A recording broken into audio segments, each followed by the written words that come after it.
Hello, hello, hello. Hope folks are doing well. Happy Monday. Happy part two of streaming today. If you're watching this in a VOD later, that doesn't really make sense, but that's okay. I'm Spencer Campbell. I am the designer of Rune, which is a solo Souls-like RPG. And I have the distinct pleasure of getting to play Rune today on stream. Which is great because I've designed all the stuff that has been made for Rune for the most part so far. So playing my own game, especially the puzzle exploration stuff that we've been releasing, it's not really a puzzle because I made it. But now I get to actually experience the game from another person's perspective. Aaron Jolliffe? Aaron Jolliffe, I think. Aaron, I think that's how I pronounce your last name. Please let me know if I didn't do that right. Released this. Aaron has been talking about this realm in the Gila RPG's Discord for a couple days. Teased this map maybe last week or the week before, and I've been so excited for him to release it so that I can play, because I have not read this realm. I have no idea what it's about. I don't know what any of these locations are. I don't know the rules of the realm. I know there's something to do with tides, high tide and low tide, and that's it. So I'm going to play through the realm, or I'm going to play through as much of the realm as I can in kind of like a standard stream amount of time, which is about an hour. If I don't finish the realm in an hour, which is entirely possible, then I'll just do another stream later on this week, and it'll be part 2, part 3, however many parts we need. Before I dive in, if folks are unfamiliar, like I said, Rune is a solo Souls-like RPG that I'm working on that basically goes through 2 phases of play. One is exploration, and exploration involves sort of this point crawl style exploration of these places called realms. And realms are kind of these unique biomes and districts or neighborhoods or regions, whatever you want to call them, that are filled with places and places to explore, enemies to fight, a boss somewhere for me to find and kill, to steal their rune and carve it into my body and gain further control over my fate. Heavily inspired by Souls-like games like Dark Souls, Demon Souls, Bloodborne, Elden Ring. So if you like those games, this is for you. That's the exploration stuff, which is what Aaron has designed here with the realm. The other side is the combat. So when you do fight, we go into a tactical grid combat thing, which I've got my playtest grid set up right here for when I need to use that. When I'm ready to fight whatever Aaron has crafted for me to fight. So we will see how it goes. I'm excited to read and see how this goes. So I'm going to just read what's going on, and hope you all enjoy. If anybody has questions about stuff that is going on stream, about the game or anything, just let me know. I'm happy to answer them. Otherwise, I'm going to just kind of enjoy my playthrough here, and you all are free to hang out and chat and ask questions and do whatever. All right, so this is Coral Rock.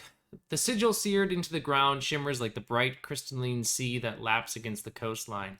A gulch between 2 hills fills with water, turning the north end of the peninsula into an isolated landmass. Okay, here we go. So we know that this is normally a connected region. You can kind of see that with the shadowing here. We're using Wadabao's Perilous Shores generator for these maps lately. That's what Aaron has used. That's what I used for Grim Peak. It's such a great tool. So here's our map. We typically start at 1. At least that's how I started on my realm. So we'll see about that. So we got a couple things down here. Interestingly enough, we see one point that's not connected. So it lets me know that I'm going to need to figure out how to connect to this point, if I need to connect to that point. A big thing about exploration in Rune is that you don't technically have to go to all the places. Your goal is to find the boss in the region or the realm and kill them. Typically, that is made easier by fully exploring the realm, finding the items, the gear, the secrets, the lore that's there that'll help you beat the boss. But you could try and rush in and kill them. I'm probably just getting my ass kicked if that happens. Every realm has a realm clock, which ticks when you move and when you do actions and stuff like that. So here's the realm clock for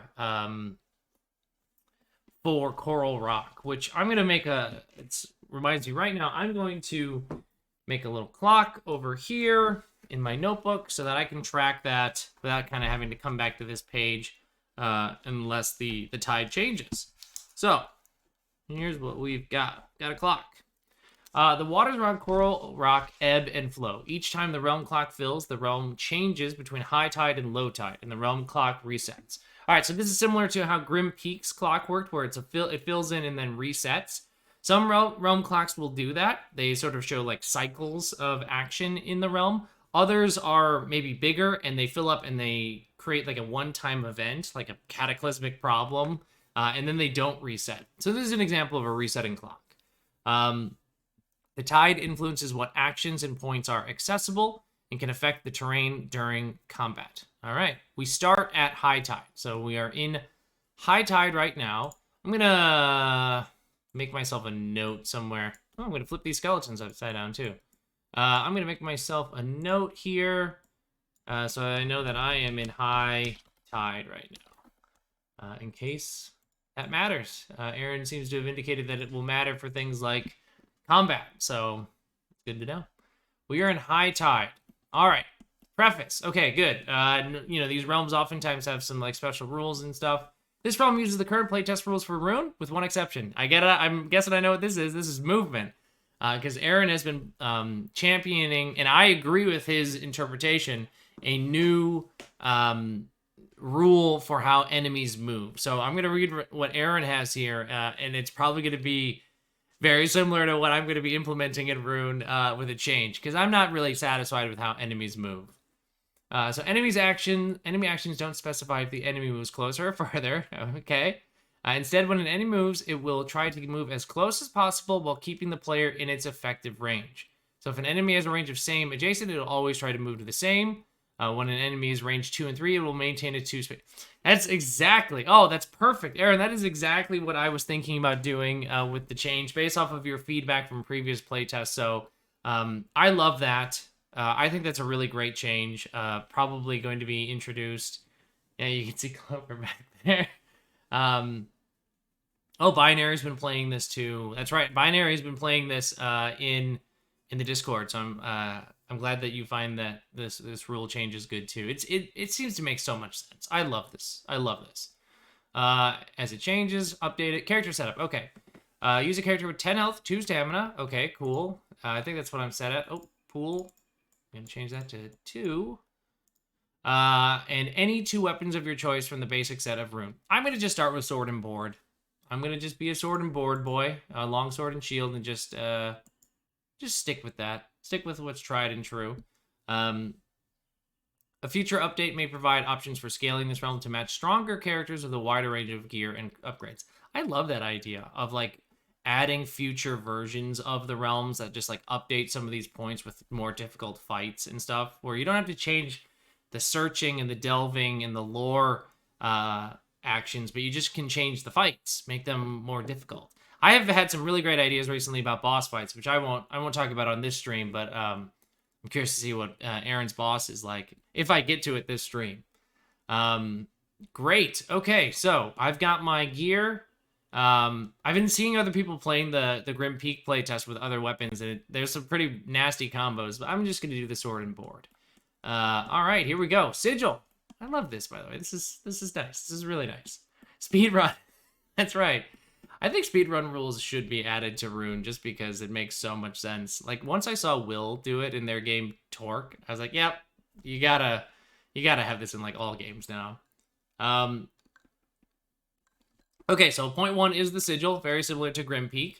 A powerful gleaming mark carved onto dry ground safely above the waters, even when the tide is high. During high tide, snails with small clusters of coral growing on their shell gather here. Cool. I love this. This is one thing I definitely want to add to Grim Peak is more flavor. I'm going to be restructuring how cards are written, so there's kind of just more space on them, so you can write in that flavor text, because that's so important to the Souls-like experience, is like flavor text on items and locations that makes you like try and understand what's going on here. It's just such a nice touch, but I immediately am like, ooh, weird coral snails. What's this all about? Okay, so it looks like it's the same effect at Sigil, the same thing you can do regardless of the tide. Rest, which is the same thing as the Grim Peak one. You get all your health and unmark all fights in the realm. No limit to the number of times you can rest. Great. So I can always come back to point 1. and rest up if I need to. Great. All right. High tide. Ooh, I can do something while it's high tide here. So I think I'm going to do that. Cool. This is actually something that I can do at the sigil that's not just resting. Awesome. So I'm going to explain just a little bit of realm rules while I'm playing this, just for folks who are unfamiliar with how exploration in Rune works. So if you're familiar, I apologize. I'm going to do just a little bit of rules explaining just to kind of contextualize things that I'm doing. So at each point, there are usually a set of actions that you can do. Searching, which usually gets you information or items or stuff like that. Learning, which increases your lore, which is a passive stat that allows you to engage with points in a more complex way. You can see that this search action requires me to have lore 4. I have a lore of 0 right now, so I can't do this. Delving, which is a kind of a combination of searching and learning and fighting. It's a more robust engagement of the point. Usually requires you to like have found like a key or like opened up a passageway in order to get access to something, or fight a particularly dangerous fight to get it. And then fighting. And fighting is usually listed at the top of a point because usually you must fight any enemies that are at the point before you're allowed to do anything else. So I now know that there's something that I can do at this point. If I'm at lore 4, I can come back to this. So I'm going to write a note to myself. Come back to sigil when I'm at lore 4. Because I want to do that. No, I'm not going to read it because I don't want to know what the lore is, but I'll come back to it. Oh, okay, the rules for death at Korlock. When you die, you wash up at the sigil. So you wash up at 1 at full health, completely drenched. During your next fight, you start each turn with a -1. Ooh, fuck. After your third death, this penalty becomes -2. Oh my god. Oh my god, Aaron. I love this. Each time you revive, the snails milling about the sigil seem bigger and more numerous. After your second death, they start to crawl on you. Oh my god, so I'll come back to this if I die. Alright, so let's take a look at our map. Let's talk about where we're gonna go. From point 1, we've only got one place that we can go, so we're going to go to point 2, which means our map. Actually, I'm going to put my clock over here, and I'm going to do it in pencil because I just realized it's going to reset. So, I'm going to mark 1 of our tide. This clock fills in every time you move, and you do an action on a space. So I have moved, which means the tide is going to start shifting soon. All right, forest camp. Small enemy outpost in the woods. Soldiers patrol the area during low tide, wary of threats that might be lurking nearby. Thank God it's high tide. High tide. Oh, shit, there's still a fight. 3 soldiers. So I know that there's a fight here, and there's a learning opportunity. I definitely want to learn. I definitely want to engage with the learning. I'm a lore fiend, so I definitely want to go get that lore. The only way I can get it, though, is if I fight. So, as I kind of mentioned before, points will have multiple actions you can do at them. In order to get to any of the actions, if there's a fight, you have to fight first. You have to win the fight. Just like, you got to clear out the area before you can gather resources and safely search for things. So, I got to fight. We're going to fight. We're going to start with a fight. Okay, so I need 3 soldiers, B1, B3, and C1. So, if you're not familiar, it's A, B, C, D at the top, 1, 2, 3, 4. So what did I say? I immediately forgot. B1, B3, C1. So B1, B3, C1. Right? Okay. I start at C4. Oh, shit. I'm right next to somebody. Oh, I don't need these cards. Maybe.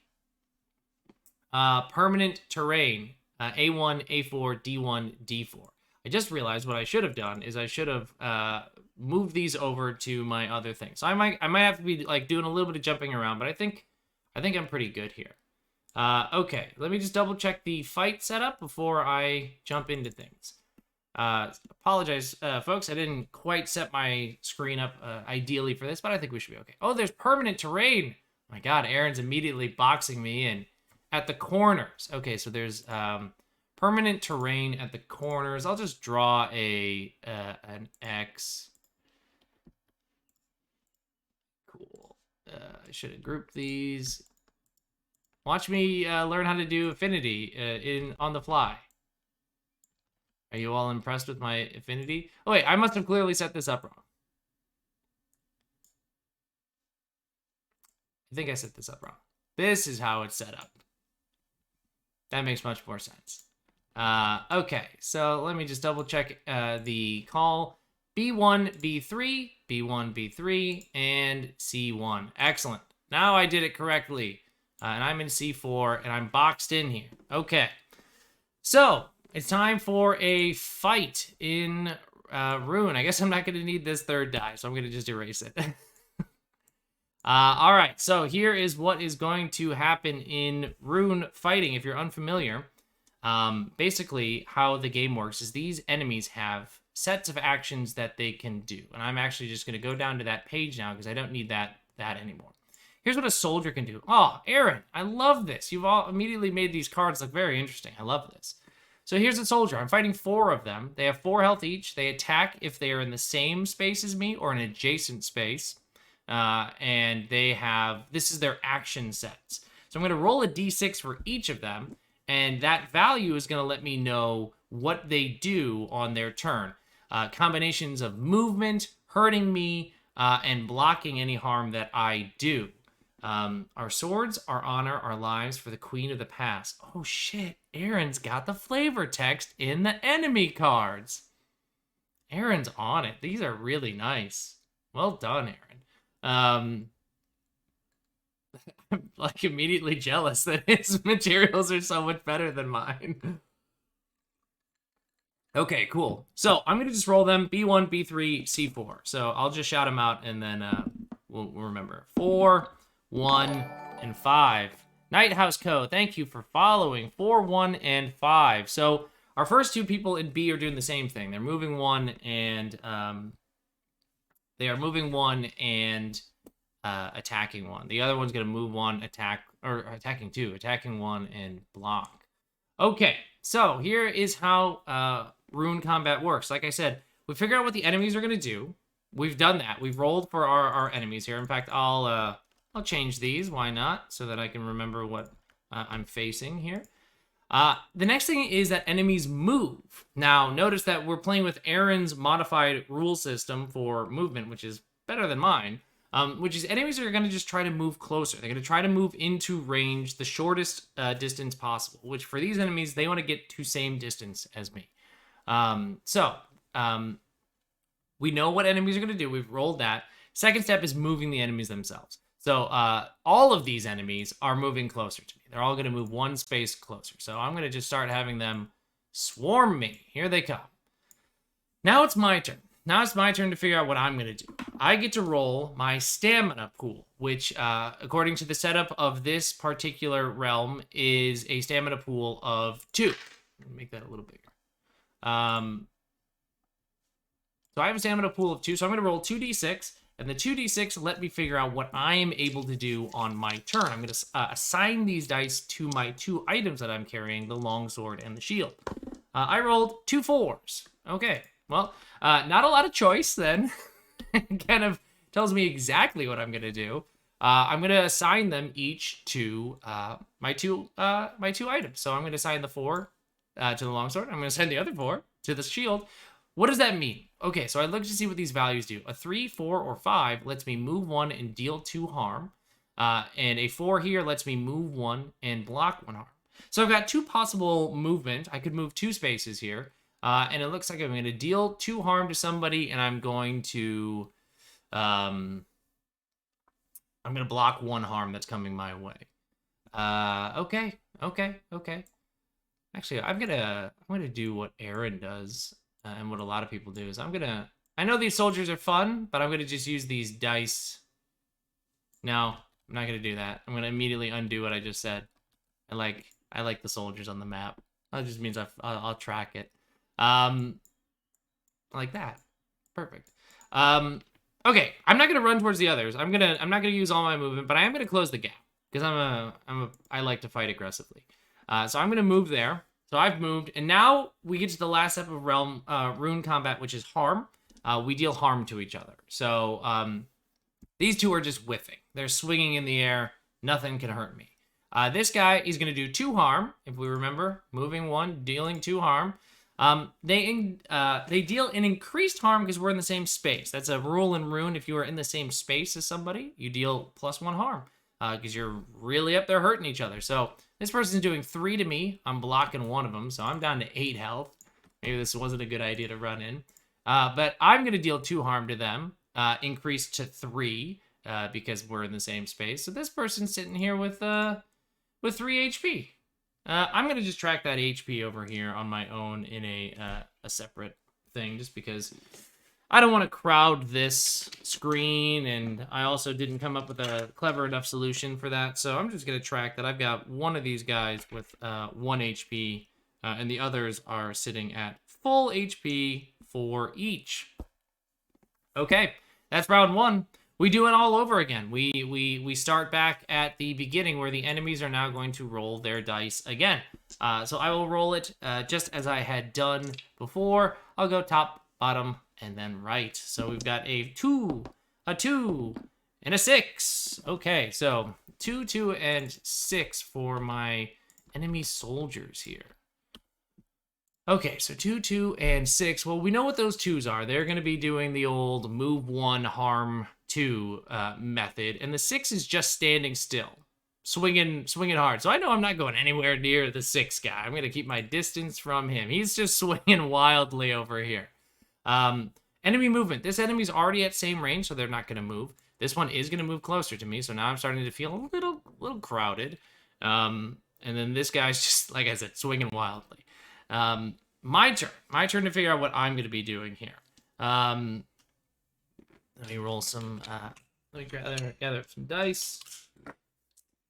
Here's my 2 dice. I rolled a 5 and a 5. I rolled doubles again, which means we know exactly what it is that I'm going to be doing. 5 and 5. Now, one thing I will say is that in Rune, you can also sum dice. If you want to sum 2 dice together to get a particular value, you can. But if you over sum, it can't do anything. So I can't add these to get a 6, because 5 plus 5 equals 10.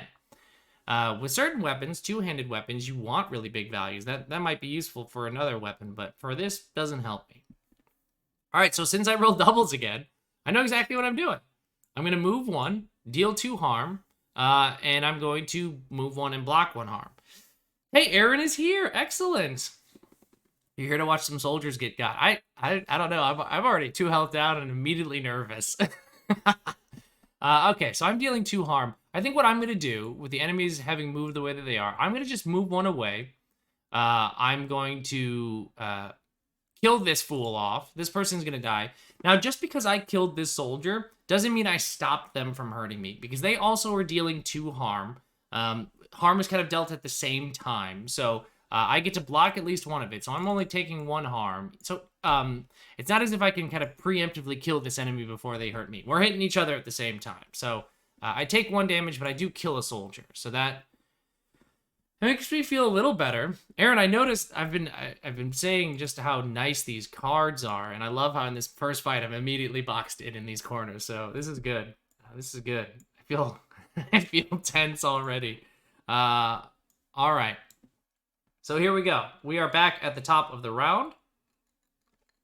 Let's roll for our 2 enemy friends here. The soldiers are both sitting at 4 health. They're both at max HP right now. Let's go left and let's go right. We got a 5 and a 3. 5 and a 3. Okay, let's remind ourselves what 5 and 3 do for enemies. 5 is move 1, harm 1, block 1. This one is move 1, harm 2. So enemies are going to move. They each move 1. Now, here's a fun thing to note about Rune Combat is this is moving, and this person's trying to move closer to me, which means they could move here. That gets them closer to my range. They could also move here. As the player, I can decide which place to put them. I could put both of these enemies in this space. It's not particularly interesting. I like being boxed in. I'm going to do this. This just seems more interesting to me than having the enemies overlap on the same space. So they're each going to move a little bit closer to me. And I realize I have cornered myself. So they're each coming in. I have right now 3 harm coming my way. That's not good. How you doing, Clover? So let's see what I can do. Let's see what I can do to get myself out of this. I rolled a 6 and a 5. That's pretty good. 6 and 5 is pretty good. Oh, don't do that. 6 and 5. Okay, what can we do with 6 and 5? So a 6 is move 1, deal 3. So I could do a lot of damage. Pog indeed. Definitely Pog. Uh, so I can block 2 harm. Or I could deal a shit ton of harm. I'm definitely going to deal a shit ton of harm. I'm going to go aggro here. Because I know if I move into the same space as one of these fools, I'm dealing 3 harm to them. And that's gonna help. Or 4 harm. That's going to kill one of them. Not this guy. He's blocking. But so this is what I'm going to do. I can move 2 spaces, but I'm not going to move 2. I'm going to move on to this one right here. I deal enough harm to kill them because it's 3 plus 1. We're in the same space. I'm killing this soldier. I'm blocking 1 of the incoming 2 harm that they're doing. So again, I'm down a point. I'm down to 6. Shit, I'm already at 6 of 10 health in my first fight. But I have killed 2 soldiers. All right. I'm feeling good. Can you move diagonally? Great question, Nighthouse. You can't. You got to move orthogonally, up, down, left, right. Now, there will be some items and like gear and stuff that will let you break that rule. So there might be an item that lets you move diagonally or attack diagonally as if it was one space. So some like movement related items will mess with that. But the default is that you can't. Good question. Okay, here we are. I think this is the round that I'm going to kill this soldier. Let's see what they do though. Let's roll. They got a 5. All right, so they're doing the move 1, harm 1, block 1 technique. We've seen this before. We know this old game. Let's see what I can do out of this. Very cool. Yeah, exactly. An incentive to hunt for items, and then you eventually in Rune will find the gear that fits the build, the style that you want to play. I got a 6 and a 2.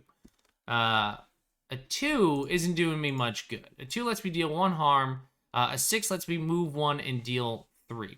Well, first we got to move this enemy. They're going to move 1 closer. They're going to block 1 harm, and they are going to deal 1 harm to me.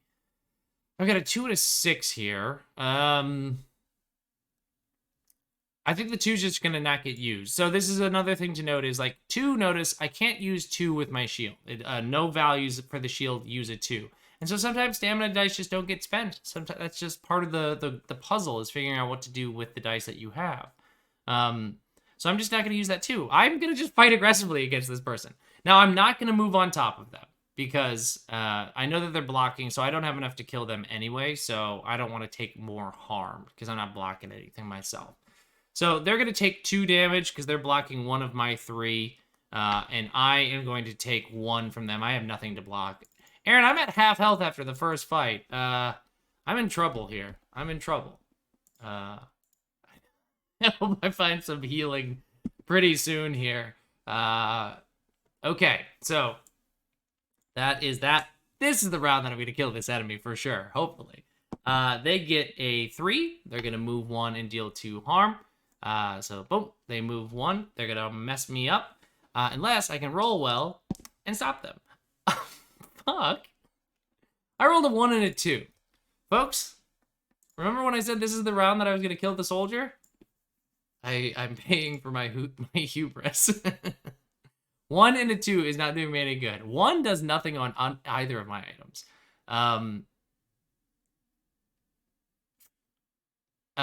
2 does 1. So here's what I'm going to do. This is a great opportunity for me to show you the summing rule. You can sum 2 dice and assign them to a single item. So I'm going to assign these as a 3, which lets me move 1 and deal 2 harm to this person. That's just enough to kill them, but I have no means of blocking, which means I am going to take both harms that they are sending me. So I do kill this person, but I end this fight having 3 health left. Ooh. I feel the lethality. I feel the danger. This is good. This is very good. Okay, so I've killed the soldier, which means the fight is over. I'm going to tick a thing on my tide clock because the tide clock tracks every time you do an action on a point. So I've done this, and I would mark this. In fact, I will mark it. Why not? Very crudely with this pen. Let's bump that up just so that future Spencer can use that better. So I marked that so I know that the fight is done. But that also lets me do other things on the point, which I said I wanted to learn something, so I'm going to learn something. So I'm going to mark this other thing with my very crude marking technique. Learn. So I get to increase my lore by 1 point. I'm going to use this this die over here. I'm going to assign a new D6 to be my lore die. All right, so I am at lore 1 right now. I'll also, I should track that over here too, just so that I have that somewhere. So I'm at lore 1 right now. I don't like that font. Let's do crimson. Okay. Lore 1 right now. Yeah, that's how I know this is a Souls-like. This camp is centered around a crude shrine constructed to honor a makeshift sculpture of a woman wearing a wicked crown. One of the soldiers was carrying a rough sketch of a brutish-looking figure with a vicious face covered by long, messy hair. Interesting. So, the question is, were these soldiers here to protect the sculpture of the woman wearing a wicked crown? Or... my guess is they are, because... flavor text. God, Aaron, you did such a good job with flavor text here. Our swords, our honor, our lives for the Queen of the Pass. So I'm guessing that this is the Queen of the Pass that we're reading, or that we're seeing here, and that these soldiers are protecting her. So this rough sketch of a brutish-looking figure with a vicious face, maybe this is somebody that they're hunting. Maybe this like a wanted poster or something like that. Maybe this is somebody who is against the Queen of the Pass, and they are trying to find this. Aaron has immediately done an incredible job with environmental storytelling. Between the little bit of flavor text that we get from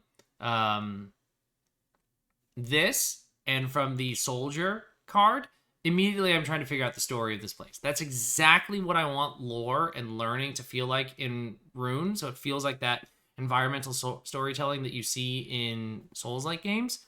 Aaron, incredible job. Absolutely incredible job. Okay, that's all I can do for High Tide, but I will mark my second thing here. So one more action and the tide is going to change. So notice that there are other things that could be done at the forest camp, but they can only be done during low tide. So I can't do them right now. So let's take a look back at our map.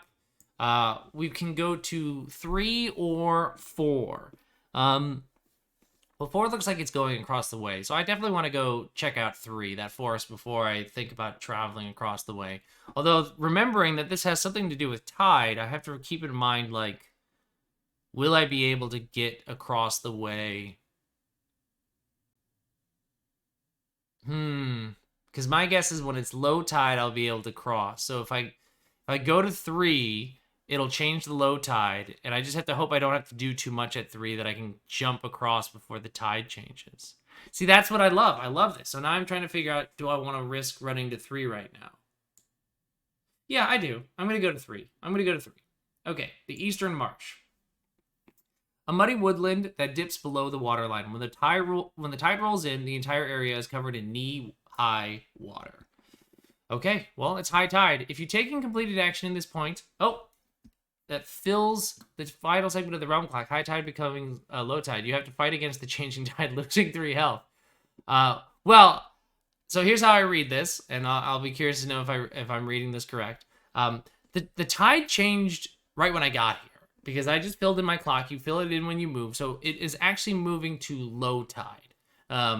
So I think I'm in the clear. I think I'm in the clear that it's not high tide right now, but it's in fact low tide. So let's read the low tide.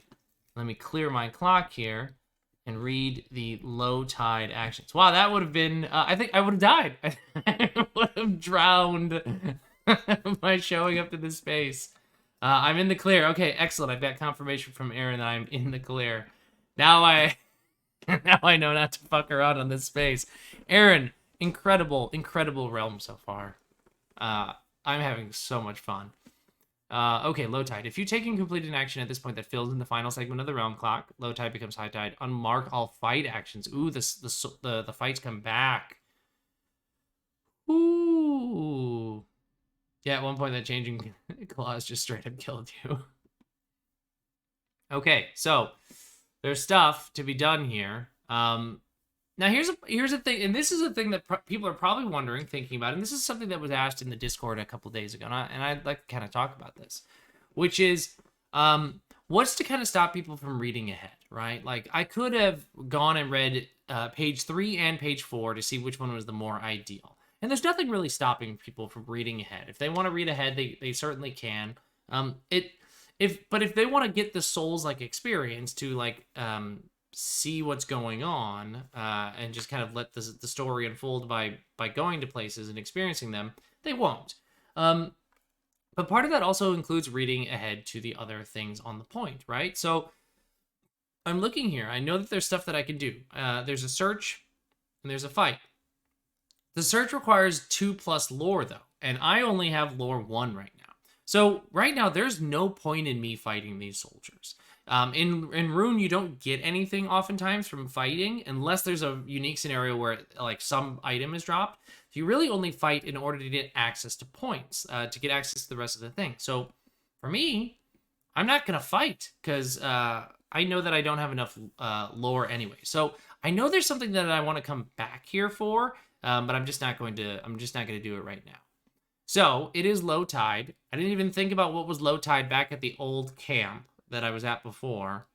Do I want to go back to the place I was before? Because I didn't see what was low tide here. There might be something worth checking out. But that's 2. I think I would still be able to cross. That feels greedy. So might just go back so I can rest. Yeah, I think I'm going to do that. Okay, I think I'm going to do that. I'm going to go back to 2. I'm going to go back to 2. I don't remember if there was anything here. Okay, so I'm going back to 2. All right, so I mark 1 in my clock for having moved. Okay, low tide. There's another fight. There's a fight, there's a search, and a lore. Oh, there's so much that I want to do here at low tide. I'm going to die if I fight here, though. I'm going to try. I'm going to try. I'm going to try. The smart move is to, like, move again, rest, and come back here. But then I think the tide would change. No, the tide would change. I gotta fight. I gotta fight and try and do this. Oh, this is so tricky. Aaron. I'm smiling ear to ear. I have butterflies right now with how much I love your realm that you've made here. If folks are watching this either now or later, then they want to check this out, you got to join the Gila RPG's Discord, because that's where Aaron has shared this. And then you can grab all the playtest materials in the description below or on the Rune website. All right, I'm going to try and fight. I'm going to try and fight and not die. 2 soldiers, B2 and C2. So let me get my soldiers set up. B2, C2. And a archer at C1. I'm just gonna use this skeleton as my archer. I start at B4. Great. Oh, you've made a line protecting the archer. You're a bastard. Difficult terrain at A1 through A4 and D1 through D4. Ooh, okay. I'm gonna make a different type of terrain marker for that. I'm just gonna make a triangle. That'll be my difficult terrain marker. Oh, stop doing that. Great. You funneled me. You funneled me into this. This is a nightmare scenario that I'm in right now. I'm sorry, everybody. I need to pause real quickly and take this call. So I will be right back.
All right, I'm back. Sorry about that.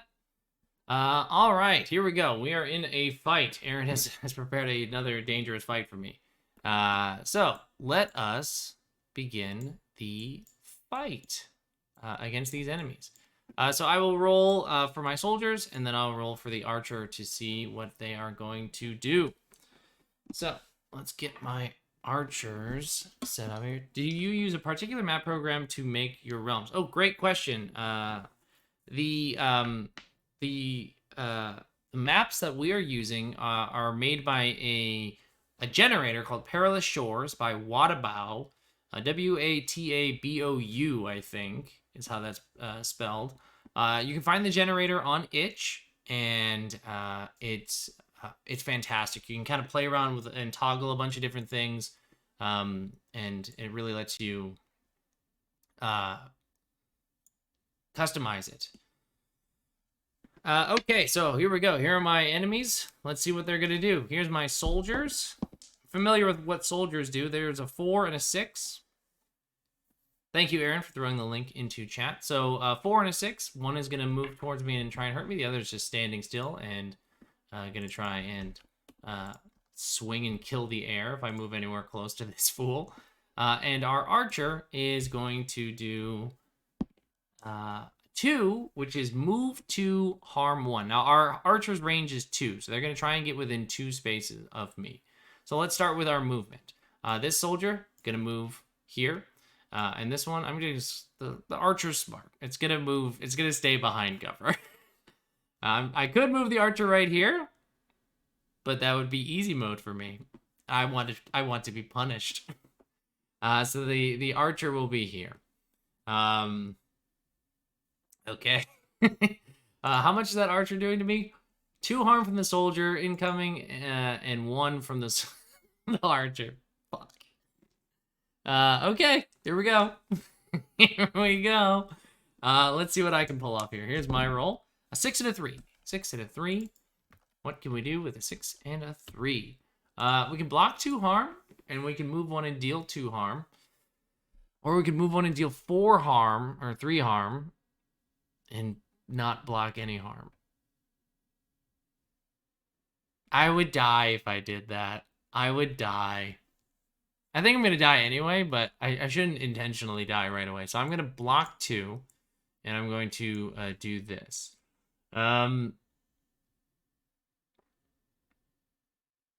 Dealing 2 harm. I don't think I want to move on top of this person. I think I'm going to get cornered, but I'm not going to do that. That wouldn't be good for me. So yeah, I'm gonna put a little health tracker here for you all, so you can. Where's my crimson? I like crimson. Okay, so I'm gonna deal 2 harm to this person. They're not blocking anything. They're dealing 2 harm to me, which I'm gonna block fully. But there's 1 harm from the archer that's getting through. Okay. Okay. Here we go. And remember, this one was swinging wildly in the air, so. Thank God for that. I'm going to roll again now for our soldiers. One on the left gets a 2. The one on the right gets a 3. They're each going to move 1 and deal a bunch of harm at me. And our archer got a 6. What does the archer do on 6? They move 1 and they leave an arrow trap. What? Traps? Aaron, how could you put traps on me? All right, well, let's move the soldiers first. I'm going to move this one here on top of me. This one's going to move here. Notice here, the archer says move 1, but with Aaron's move rules, it's move to the minimum range. So it would not make sense for this archer to move closer. They're at range 2 or 3. They're going to just stay where they are. They are at 2 spaces away from me. But they are going to leave a arrow trap in an adjacent space. Triggered when the player enters or starts in this space, the highest die in their next roll is reduced by 1. Oof. Okay. Okay, Aaron, I see you. I see you. I'm going to put this trap. I'll use this circle here. Obviously, they're going to put it closer to me than over here. Okay. Let's see how I do. I'm going to roll. I got a 6 and a 1. I'm going to die. I'm going to die. Because each of these soldiers is dealing 2 harm. At least this archer's not killing me. But a 6 and a 1. 1 does me literally no good. That's a real unfortunate roll. Hmm.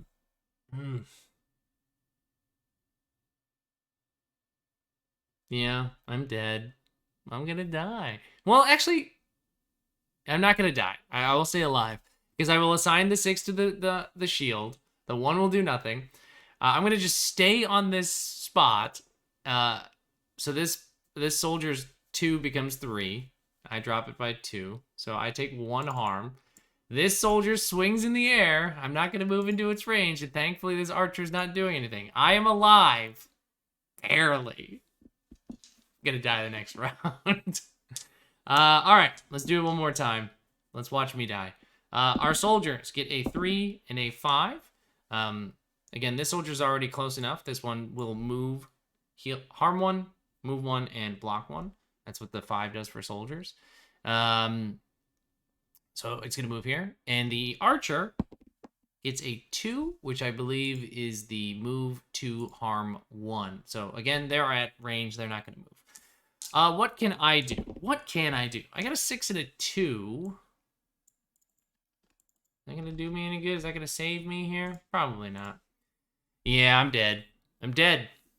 Because I can only move 1 space, so that's not going to get me out of range from both of these soldiers. I don't have enough blocking damage to block all the damage. I died! I died! I died. I'm gonna kill this. I'm gonna put my 6 here and kill this soldier on my way out. So I killed this soldier. They kill me in return.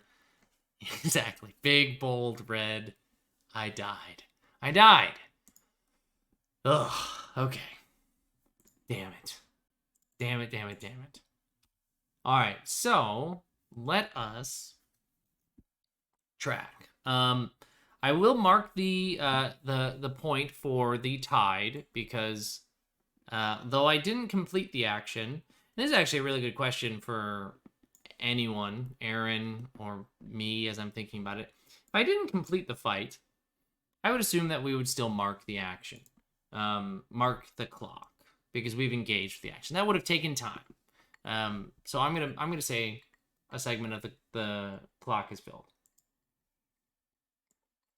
Okay, so let's go back up to this death in coral rock text here.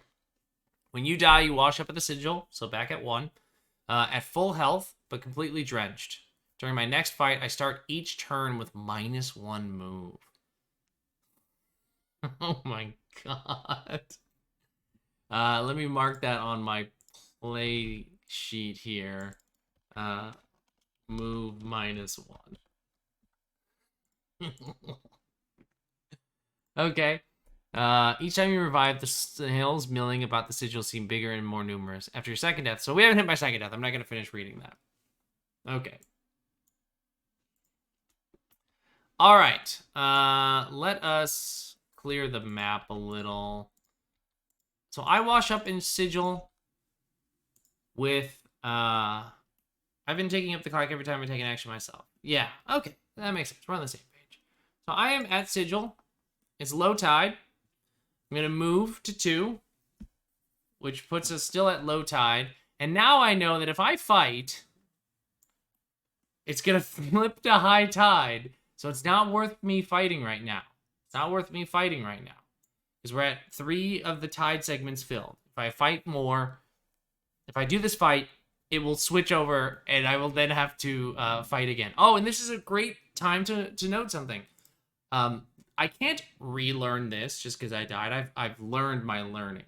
But the fights always reset. So this fight will be waiting for me at high tide if I come back here. So I'm just not going to engage. I'm going to move on. I know that 2 is connected to 4. So I'm going to go over to 4. I'm going to go to 4. I haven't seen what 4 is all about yet. So yeah, let's go to 4. It is now, I fill in my segment, and it is now high tide. I forgot that I've been tracking this on this, so this is correct. It's high tide. Okay, giant statues. Statues of towering humanoids are seated along the edge of the water, some with the waves washing over their feet, others with their legs crossed under them in quiet contemplation. Okay, so this is high tide and low tide, an action that's available during both. Cool. And then there's stuff that's low tide available, but we are in high tide right now. So cool, we learn. Mark, +1 lore. Fuck yeah, I love lore so much. Like just the idea of just being able to say that my lore stat has increased by 1. It's a very powerful feeling for me. It makes me very happy. Lore 2, I feel like there was something. I should have been taking better notes. I know that Sigil has a lore 4 thing. I think 3 had something for lore 2. We might go back there then. Okay, let's learn our lore. Each of the statues is gazing down at the water in front of it, as though pondering its own reflection. Interesting. Okay, so that... I'm guessing there's something there. I'm guessing there's something below the surface of the water, but since we're in high tide right now, we wouldn't be able to see it. And I'm not going to read the low tide stuff, even though it's right there. I want to be surprised by it. So we're at 4. And it just turned to high tide. So we're at a fresh high tide. Let's go back to 3. I think 3 had something. I think I remember, but I don't quite remember. We're going back to the Eastern Marsh at high tide. Well, maybe it was 2. Oh well. I said I was going to 3.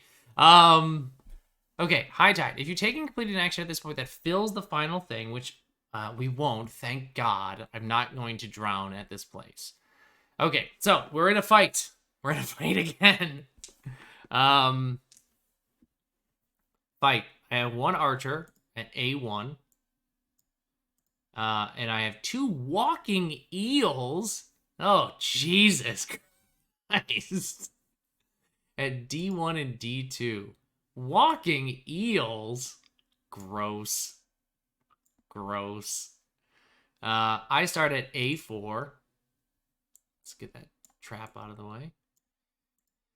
And there's difficult terrain at A2, B2. Difficult terrain. A2, B2. C3, D4. Ooh, kind of like a line of difficult terrain separates us. For folks who are unfamiliar, difficult terrain requires 2 movement to move onto and through it if there's a bunch of them connected. I'm at -1 movement because I died. I might not be able to move through this stuff. So I'm going to wait for the enemies to come to me. I have to hope that they have enough movement to get to me. We'll find out. I'm finding a new enemy type, the walking eels. That's horrifying. That's horrifying. All right, well, I don't need this page anymore, so I'm going to go down here to our cards. We've got our archer and our walking eels.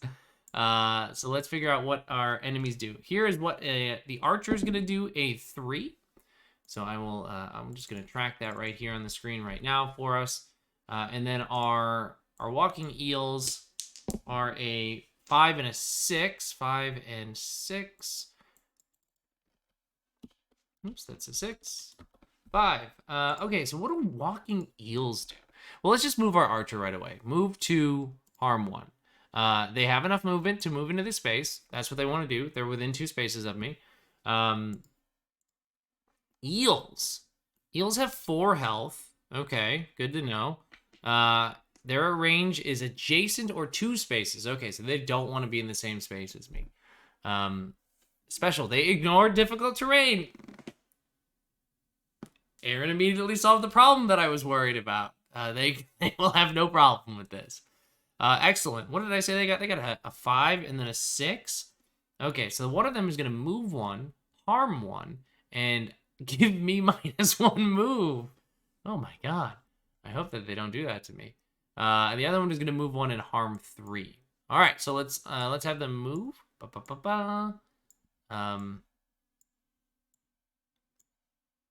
Yeah, why am I not doing this? This is immediately more useful to me.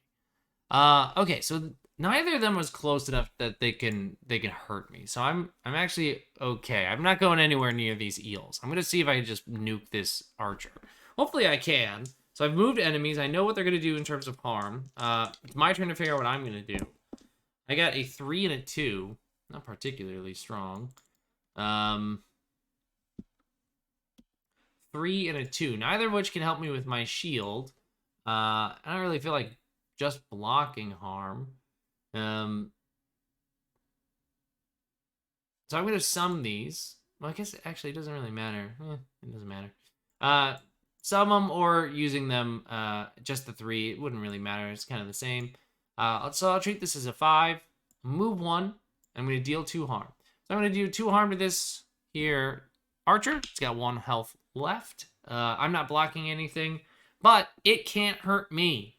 The archer's range is 2 or 3. I've gotten too close to it. It can't hurt me. So I closed the gap intentionally, so I didn't need to worry about blocking.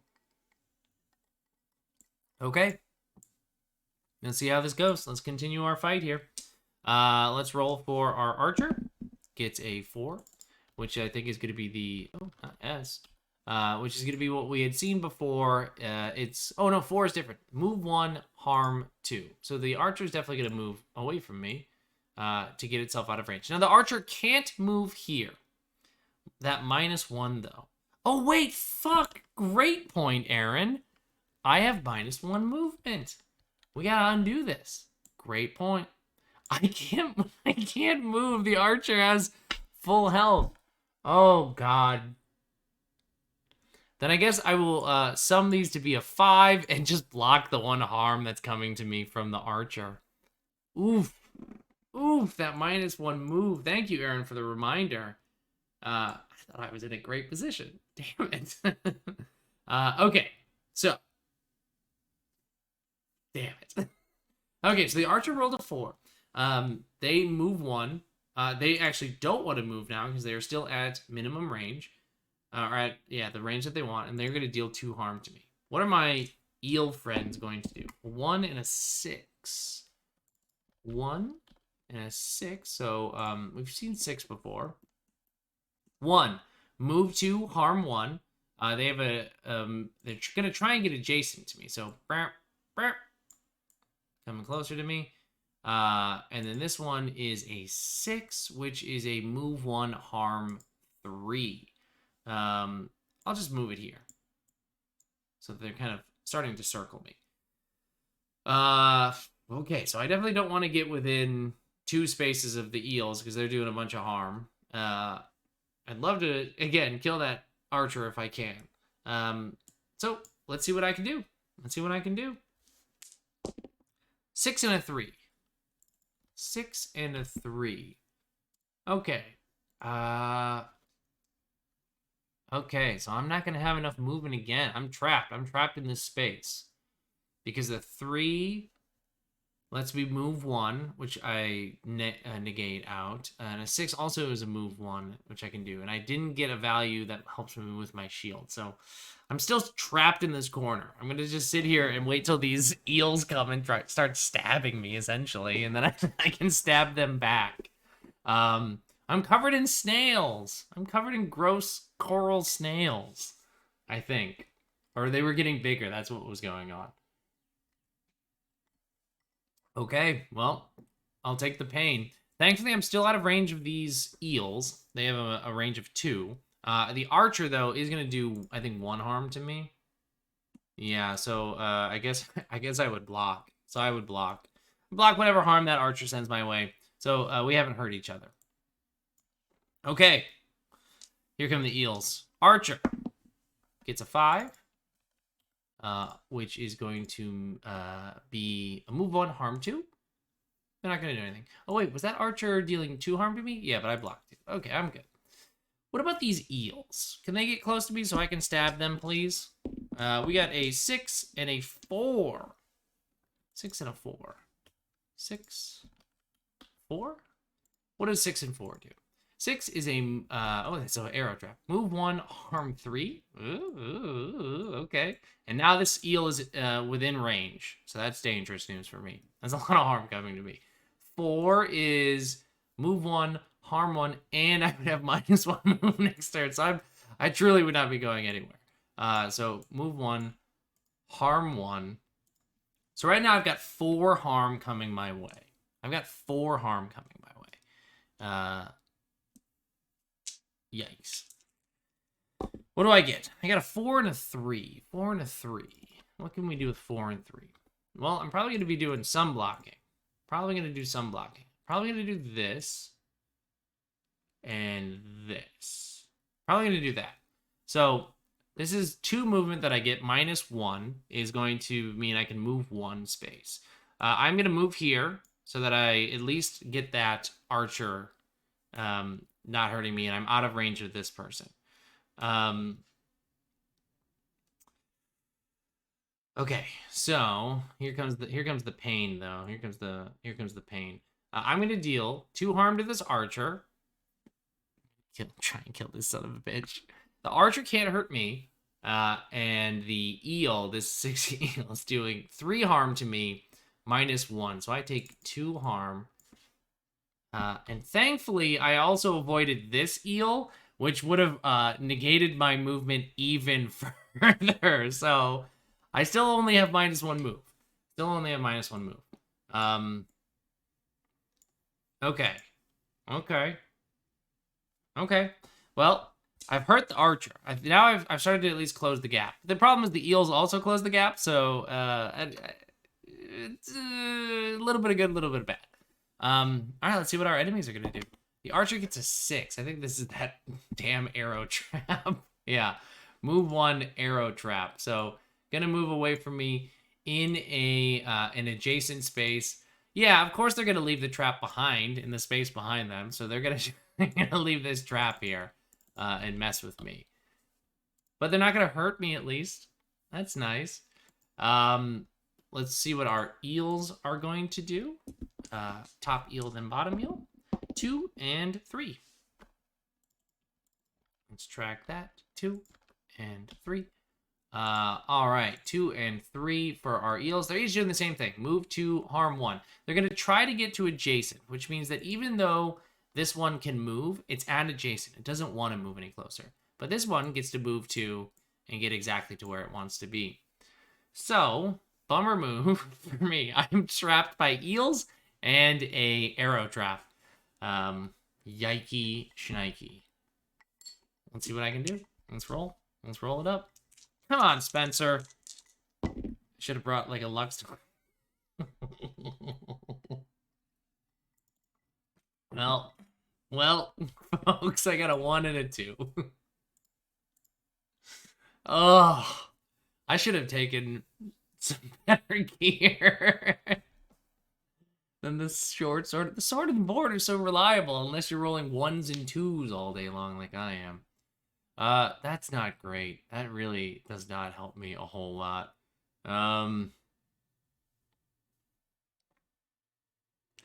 If it makes you feel better, the -1 moves means you literally can't step on that trap.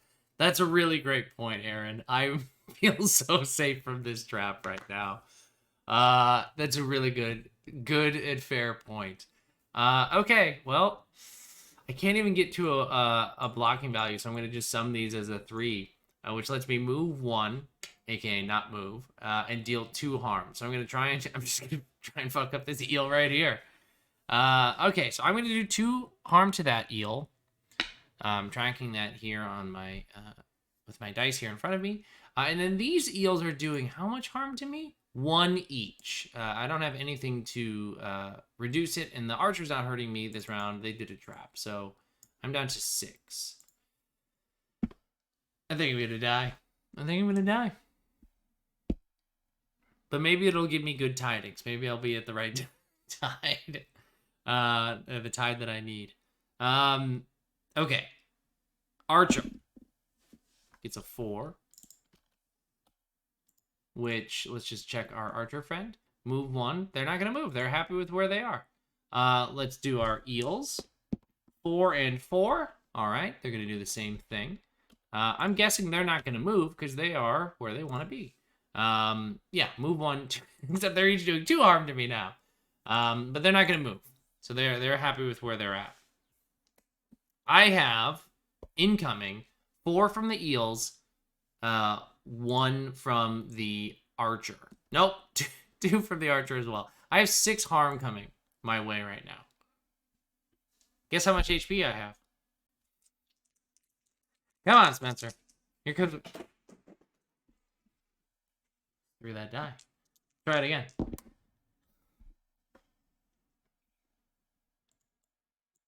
I'm dead. I'm dead. And you want to know why I'm dead? I rolled a 1 and a 2 again. Oops, don't move that. I rolled a 1 and a 2 again. That die is going to dice. I'm going to nuke that die. I rolled a 1 and a 2 again. I can't block any of the damage coming my way. All I can do is kill this eel in retribution. I die. I'm going to deal 2 harm. I'm going to kill this eel. And then 6 harm is coming into me at one time. And I'm murdered. I got murdered again. Oh, I'm dead. Ouch.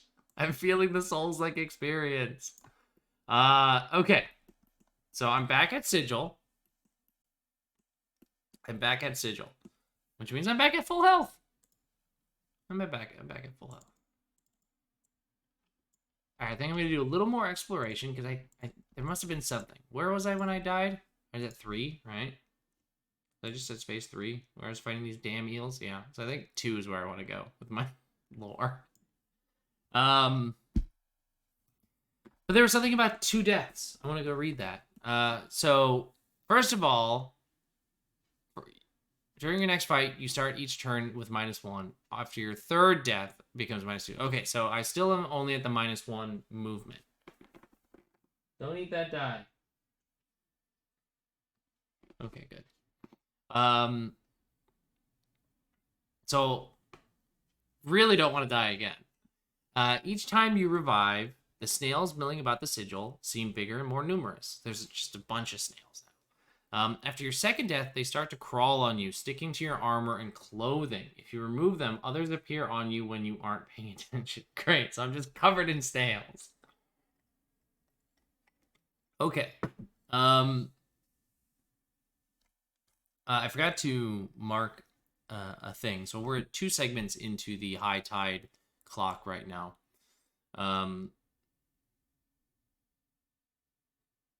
Okay, so we're at Sigil. We're going to go to 2 at high tide. 2 at high tide. This fight... No, shit, this isn't what I want. I thought I wanted to be here. Was it 3? No, 3 was where I was before. Alright, so we're going to move to the forest camp. It's high tide.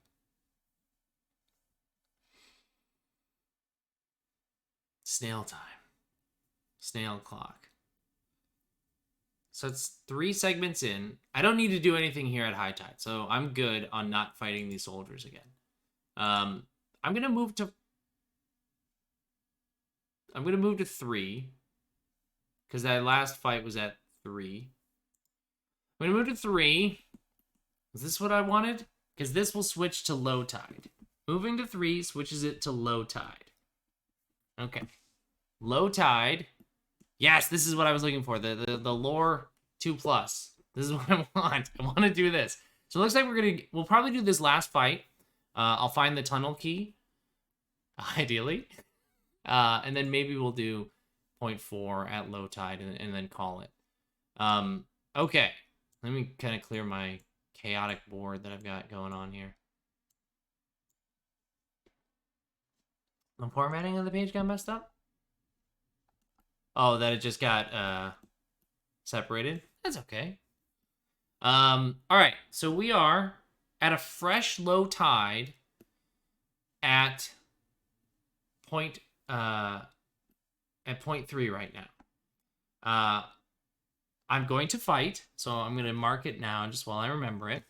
I'm going to update this to low tide. And then let's fight. Let's do this fight. I'm feeling fresh. What could possibly go wrong? He says before everything goes wrong. I want that fucking key. Okay, 2 soldiers, B2 and A4. B2, A4. 2 archers, C3, D4. C3, D4. Didn't do that right. A4. There we go. A4, B2, C3, D4. Burp, burp, burp, burp. Okay, like that. I start at A2. I'm starting right here next to this fool. Permanent terrain at B2. There's a soldier at B2. And C4. This is what I messed up the terrain on. Oh, okay. C4. I know C4 is blocked. And then D3 through D4. So we got an enemy there too. So because now this person's stuck. I can't get to them. It's okay. I think the terrain might be a little off. I think I remember seeing Aaron talk about this in the Discord. I should have read the fix that was going on. Binary move the archer to D2 and the soldier to B3. Oh, perfect. Okay, I'll just do that. Soldier to B3 and archer to D2. Perfect. Excellent. Love having the designer in chat as we figure this out. What were those other two permanent things? Permanent...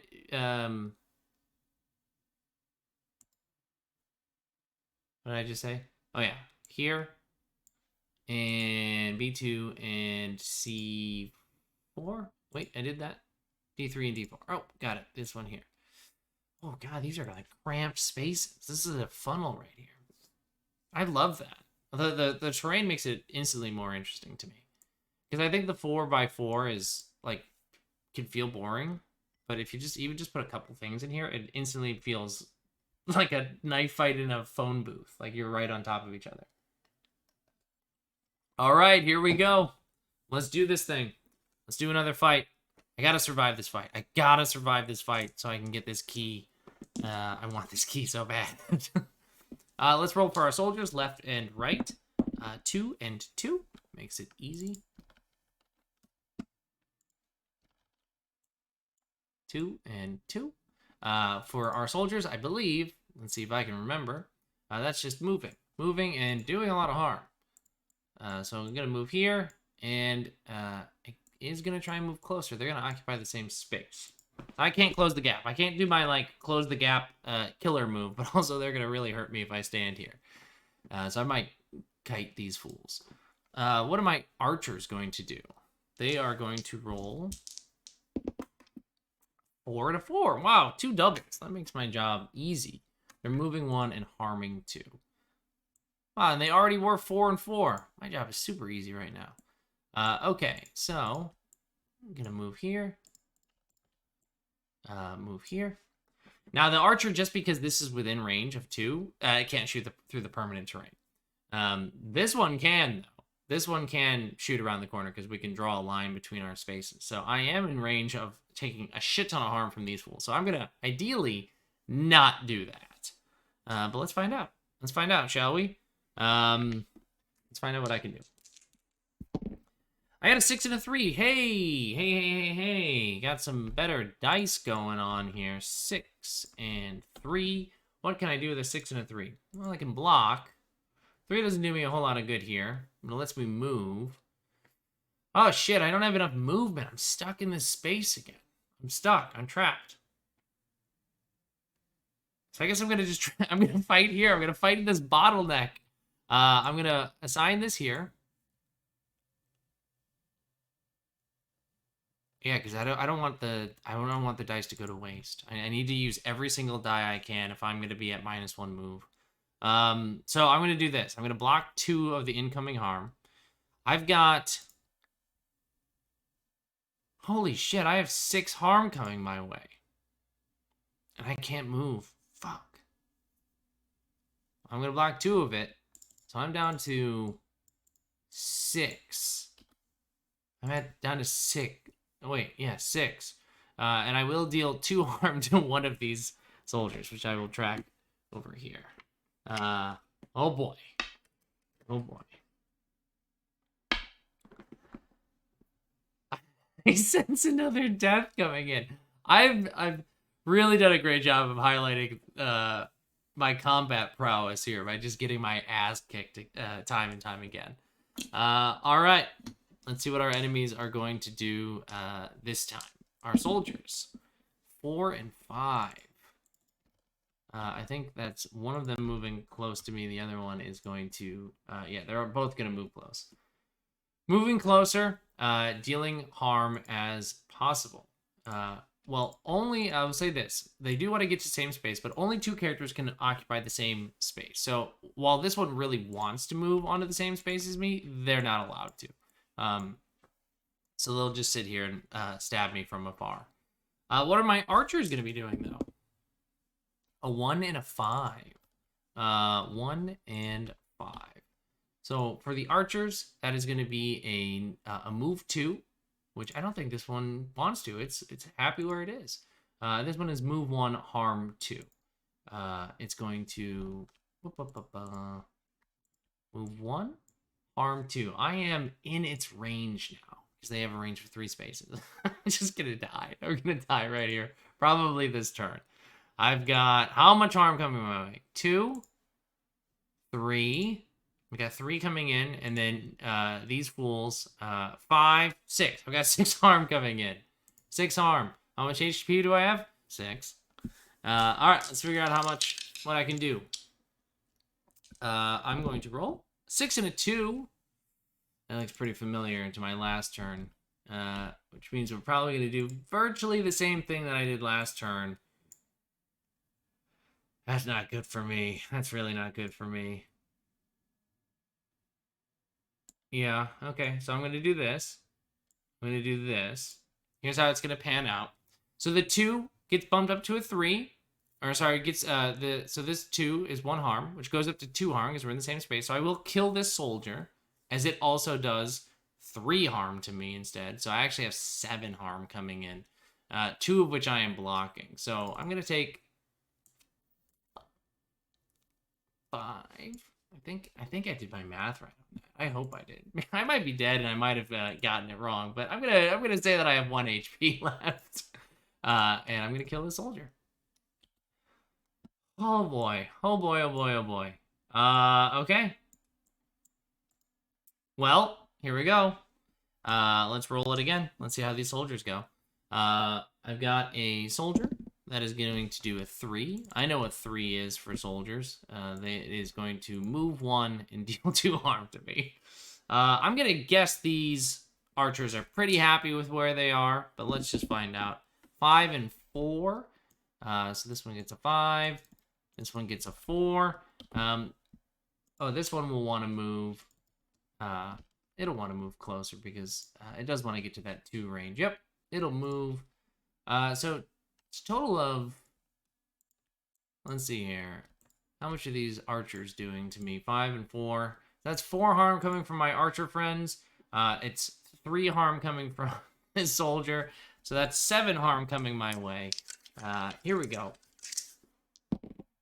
5 and 3. 5 and 3. 5 and 3. What can we do with a 5 and a 3? Can we survive? Of course not. But maybe we can make this slightly less painful. So let's block. And let's move. So we actually get to move this time. So we're gonna move here. I get to deal 2 harm. So I'll hurt this archer because I hate the archer so much. So I'm gonna do 2 harm to the archer. It's not dead yet. But I do get to ruin its day. It doesn't get to hurt me. This one is still gonna do 2 harm to me. And this guy's doing 2 harm to me. I'm blocking 1 of it, so I'm still going to take 3 harm, which means I died. I died again. We should have a death count. We need a death count. Because it's actually, I mean, not only for entertainment, but it's important in Coral Rock to track how many times you have died. All right, so I died. Damn.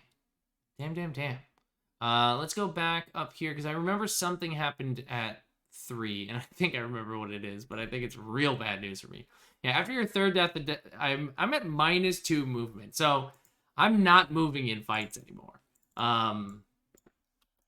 That's gonna be really tricky. I don't know if I'll be able to win fights after this. just having no ability to move anymore. That's gonna be really tricky to deal with. Yeah, I kind of have to just, especially because I won't be able to close the gap on archers because they won't close the gap on me.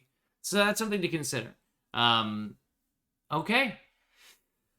I would start at Sigil at a low tide. This feels like a good stopping point. We've been going for about an hour and a half. It's a little longer than I normally stream. So this feels like a good stopping point.